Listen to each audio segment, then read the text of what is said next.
Our reading was taken from the book of Numbers, and President read from chapter 21, starting from verse 4 up to verse 9. We'll come back to that reading in a moment, but I would like us to backtrack a little bit in the same book and start from chapter 14.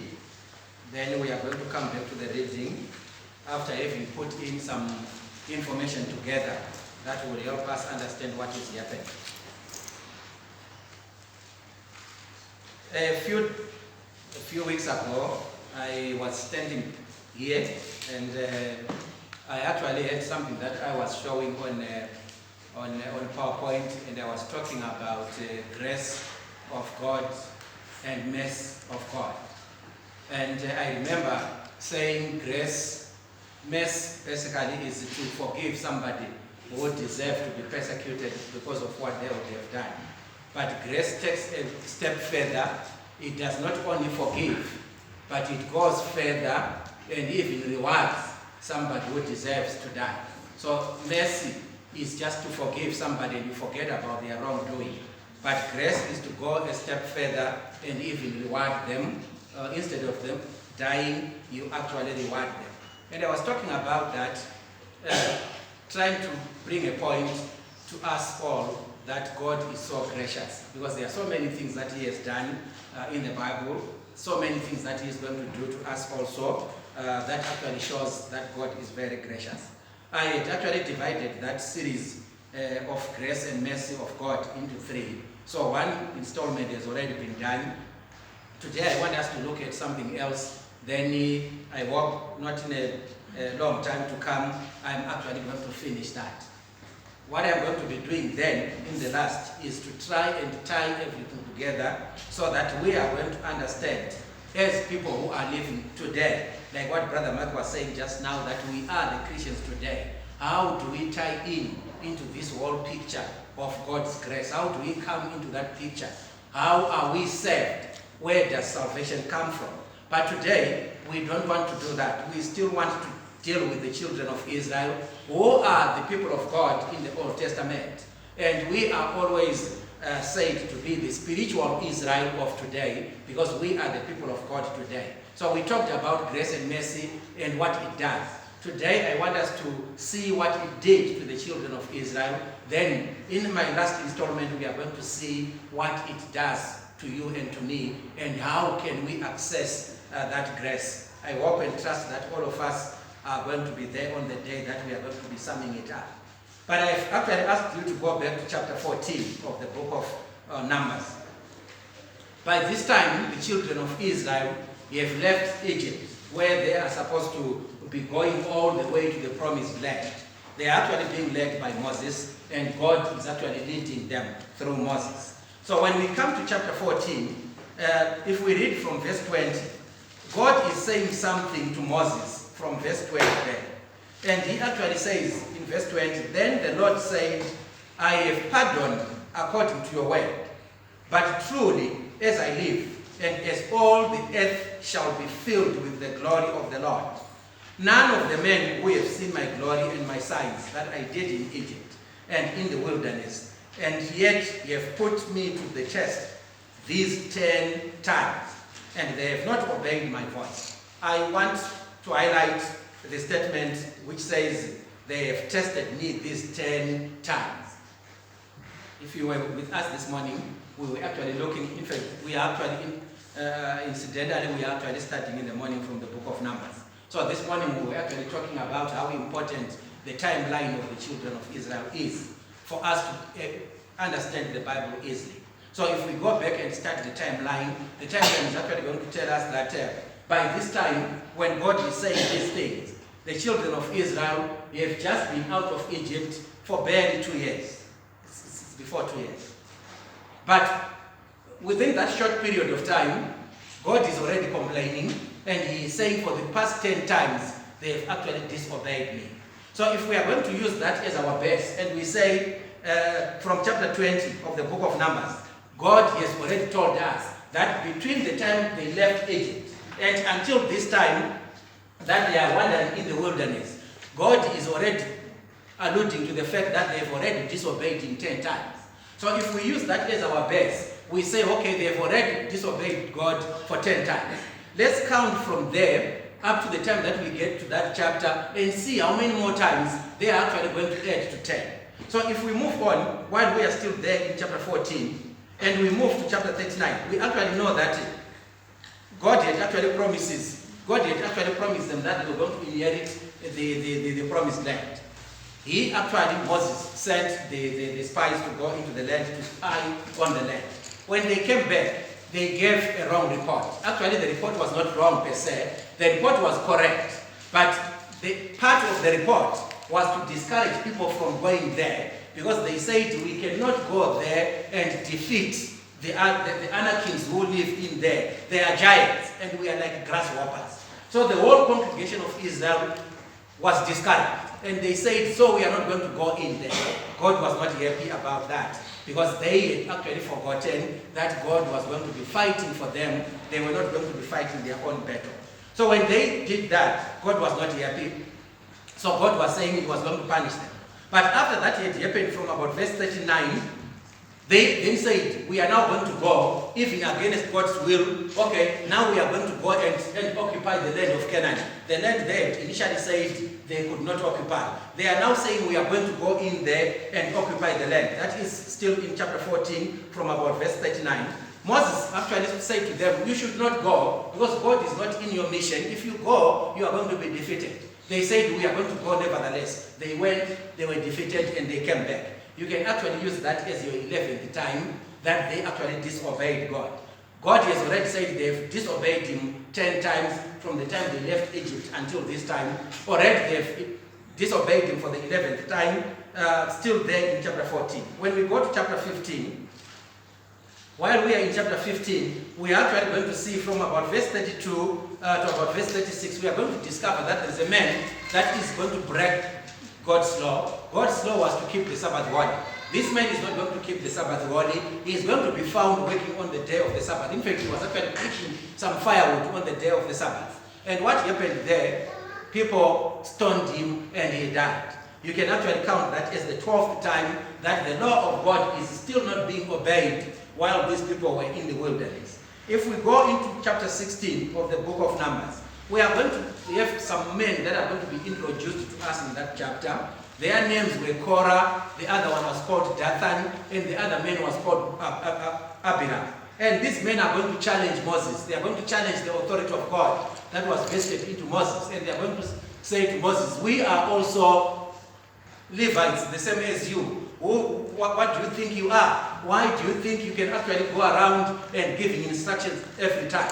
So they are going to challenge the authority of Moses. And we, of course, know what happened to them. Those 4 men, they are actually going to die a sad death that we are not going to mention now. We'll probably mention it later in the study that is going to come. Then if we move on, while we are still there in chapter 16, so you can count that Korah, Dathan, and Abiram as the 13th time that we actually see the children of Israel disobeying God. But while we are still there in chapter 16, we will also see from about verse 41, I will read verse 41, which says, but on the next day, all the congregation of the people of Israel grumbled against Moses and against Aaron, saying, you have killed the people of the Lord. After these gentlemen and their families had died because of the sin of challenging Moses, they died. But the whole congregation of Israel is going to turn to Moses, and they are now pointing fingers at Moses and say, Moses and Aaron, you have actually killed these people. But they died a natural death. Not really natural. I'm calling it natural because God caused that to happen. They died. But these guys, instead of pointing a finger at God and saying, why did you kill them?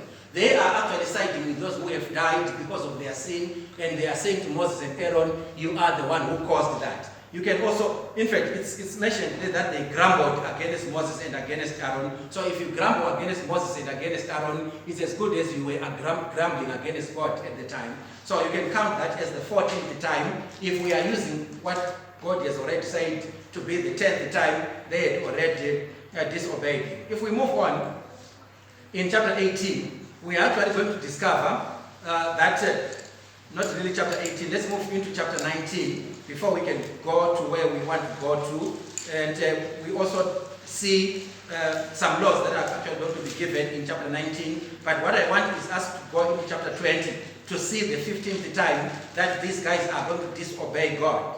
Verse 1 says, and the people of Israel, the whole congregation, that is the 20th chapter, came into the wilderness of Zin in the first month, and the people stayed in Kadesh, and Miriam died there, and she was buried there. Verse 2 says, now there was no water for the congregation, and they assembled themselves together against Moses and against Aaron, and the people quarreled with Moses and said, would that we had perished when our brothers perished before the Lord. Why have you brought the assembly of the Lord into this wilderness, that we should die here, both we and our cattle? And why have you made us come up out of Egypt to bring us to this evil place? They are grumbling against God. They are grumbling against Moses. They are grumbling against Aaron. And you can record that as your 15th time if we are beginning at our best. They are still not obeying God. And we of course know the occasion there that Moses is actually going to be cross himself as well, and that is going to cost him the place of going into the promised land. Now, when we come to chapter 21, we are actually going to start from verse 4, which was read to us this morning. In fact, let's start from verse 1, which says, when the Canaanites, the king of Arad, who lived in the Negev, heard this will be the 16th time between chapter 14 and chapter 21, when the children of Israel are explicitly sinning against God. So, verse 1 says, when the Canaanite, the king of Arad, who lived in the Negev, heard that Israel was coming by the way of Asherim, he fought against Israel and took some of them captive. And Israel vowed a vow to the Lord and said, if you will indeed give these people into my hand, then I will devote their cities to destruction. And the Lord obeyed the voice of Israel and gave over the Canaanites, and they devoted them and their cities to destruction. So the name of the place was called Homa. Homa meaning a destruction. So that place was actually called Homa. Now from verse 4, from Mount Hor, this is where Aaron died, at Mount Hor, they set out by the way to the Red Sea to go around the land of Edom. And the people became impatient on the way. And the people spoke against God and against Moses. Why have you brought us up out of Egypt to die in the wilderness? For there is no food and no water, and we loathe this worthless food. Then the Lord sent fiery serpents among the people, and they bit the people so that many people of Israel died. And the people came to Moses and said, we have sinned, for we have spoken against the Lord and against you. Pray to the Lord that he take away the serpents from us.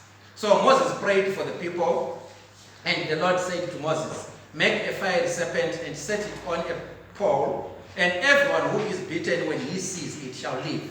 So Moses made a bronze serpent, and he set it on a pole, and if a serpent bit anyone, he would look at the bronze serpent and he lived. I want us to dwell to dedicate much of our time in this passage here. So the situation is this. They've been grumbling and grumbling, and I would count this as the 16th time now that they've been grumbling against Moses, grumbling against Aaron, grumbling against God. They've grumbled against God, and God is not happy. So God has unleashed fiery serpents that are going to be beating people, and people are going to die. Now people are going to come to Moses and say, we have sinned. Are you going to watch while we are dying? Moses said, okay. Moses went to God, and of course God gave him a solution to that. God said to Moses, make a fiery serpent which was made in bronze. Place it somewhere. The congregation is here. Just place it somewhere, I think in a place that was conspicuous. That if anybody who would have been bitten by a snake, if he or she looks at that serpent, they are not going to die. But obviously, if they don't look onto that serpent, they were obviously going to die. And I believe there are many who actually did not look at the serpent, who also died, because they were always disobedient. I want us to think about this. These are the people, for the 16th time, within 2 years, they have been sinning deliberately to God. These are the people who deserve to die. I like what Paul says in Romans chapter 6, verse 23, that the wages of sins, or the wages of sin, is death. But of course, Paul there says Of course, there's a free gift that actually is given, which actually comes from God. But the wages of sin, that's the point, is death. These people have been sinning against God, and they deserve to die. They don't deserve to live. Anybody who sins against God does not deserve to live. So these people who deserve to die, they are actually going to come to the same God they have sinned against. And they are saying, okay, we have sinned. So are we going to watch while we are dying? God, because of his grace, he actually is going to say to Moses, okay, if somebody is going to look at that snake which you are going to make, he is going to live. But this is somebody who deserves to die. We talked about mercy being the forgiving of somebody who has committed a crime against you. But we are now talking about a deeper mercy, which we can call grace, where God is going ahead and even awarding those people that are supposed to die. They are supposed to die because they've sinned against God. But God still says they can still live. He is giving them a second chance to live. It's because of his grace. He did that with the children of Israel throughout. But I want you to take note of this point. If God wanted to just make these people live, he could actually either take away the snakes away from them. But God did not take away the snakes. He actually let snakes beat them. But also, if God wanted, after somebody has been bitten by a snake, if God wanted to find some respite somehow, he could have done that. But still, grace does not work until we have actually unlocked grace. Like I said the other time, that you have to activate it for it to work for you. In this particular case, the snake is going to be placed there. So if you want to live after you have been bitten, you actually have to look at that snake. So if you were by that corner and one snake beats you, and you don't come to gaze at this snake here, you are going to die. Even though the grace of God has been extended, but still you are not going to benefit out of that. You were still going to die. You would only live if you came around and you looked at the snake. That was the condition. So God really placed the salvation in that snake. We of course know that salvation is with him and salvation is him. I like names like Joshua. The name Joshua actually means Jehovah is salvation. And the name Jesus in the New Testament, our English name Jesus, is almost corresponding with the Hebrew name Joshua in the Old Testament. They come from the same root.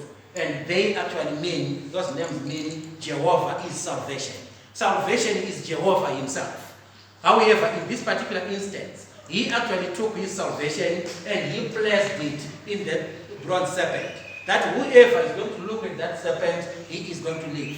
Anyone who will not look at that snake, he is going to die. Salvation is being placed in the snake by God. And that is the condition for his grace to be activated. Think about the situation that we read about in Genesis chapter 6 and in Genesis chapter 7, largely chapter 6 and chapter 7. In chapter 6, we have a situation of the book of Genesis where people have multiplied on the earth. And the Bible says they became so corrupt. But there is one man that is going to find favor in the face of God. The King James says he actually found grace in the face of God, and that man is called Noah. So God is actually going to give Noah a condition in chapter 6. And he's going to tell him that you are supposed to construct an ark. And that ark is the one that is going to save you. So Noah constructed the ark according to the specifications of God. And in chapter 7, we actually see Noah together with his family and everybody else and every other animal that he was supposed to take along into the ark. They actually took along into the ark. And it's so ironical that the same water that was actually drowning and killing everybody, every animal, every tree, every grass, everything that was dying or that died then, that very water is the one that was taking Noah up, and it was saving Noah. But I want you to think carefully about this. The same situation that we are talking about, where God placed salvation on that fiery serpent. In the situation of Noah, God is going to place salvation in the ark. So he's going to instruct Noah together with his family and every other animal to go inside the ark. Because that's where God has placed his salvation. If Noah decided that this was the ark and he was going to be hanging just by the side of the ark while it was raining, Noah was going to die. Or anyone else who would have dared do that, he would have died. Any animal that would not have come into the ark, it would have died. Salvation has been placed inside the ark by God, because that's where he wants it to be withdrawn. But however, for you to benefit from that salvation that has been put inside the ark, you had to be in the ark. If Noah decided that he did not want to go into the ark, after all, God is gracious. He is, yes, I found favor in him. I am not going to die. I am not going to go into the ark. And he decided not to do that. He would have died. So, what is my point? My point is, when we are reading from the book of Numbers chapter 21, we are seeing God blessing the grace on the fiery serpent. Whoever wanted to fulfill God's grace and looked at that fiery serpent, they were going to live. During Noah's time, everybody that went inside the ark, they actually were saved. Why? Because salvation of God had been placed on that serpent. Salvation of God during Noah's time, it had actually been placed in the ark. Let's come to ourselves as Christians today. We are the people of God. If we are Christians, that is. Can we benefit from the grace that God has given? I mean, John chapter 3, verse 16 is a very popular verse. We have said that in and out, day in, day out. The verse which tells us about God who is loving the world. For God so loved the world that he gave his only begotten Son, that whoever believes in him shall not perish but will have eternal life. God did that because he did not want anyone to die. God did that because he wanted you and me to be saved. God did that because he knew, if we go back to the book of Romans, we have already quoted from the book of Romans, if we go back 3 chapters back from chapter 6, and we come to chapter 3, it actually tells us that all have sinned, and they actually fall short of the glory of God. In that particular context, Paul was actually talking about all the Gentiles. He was also even talking about all the Jews. And he was saying all these people have sinned, and they fall short of the glory of God. But he then goes on to discuss how these people then can be reconciled to God. Now that they have sinned, how can they be reconciled to God?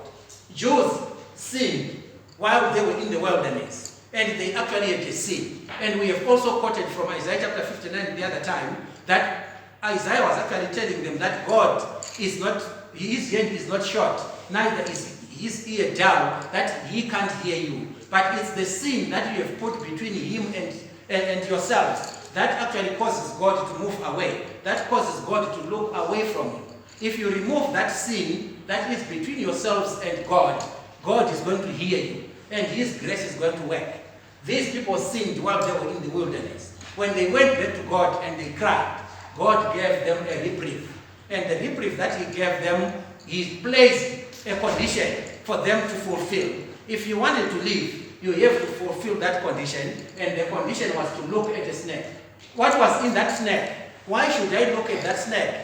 Because that's what God wants. You have to look at that snake. If you don't look at it, then you are going to die. But why should Noah go into the ark?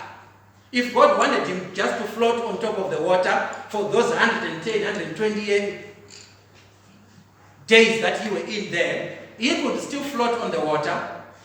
1 year something, 1 year 10 days, 1 year 17 days, that Noah was in the ark. If God wanted him to be floating on the water for 1 year, 10 days, he could do that. If God wanted him to be sitting on top of the water and he doesn't sink, he could have done that. But God did not want it to be done that way.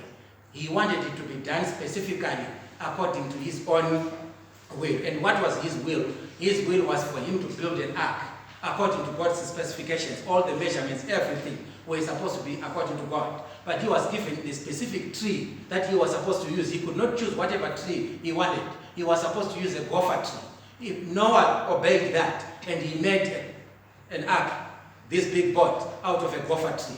When he went inside, the salvation was inside. Of course, God being inside the ark with Noah, Noah was saved. These were saved in the wilderness because they obeyed what God said. So what is our next installment of what we are talking about? The grace and the mercy of God.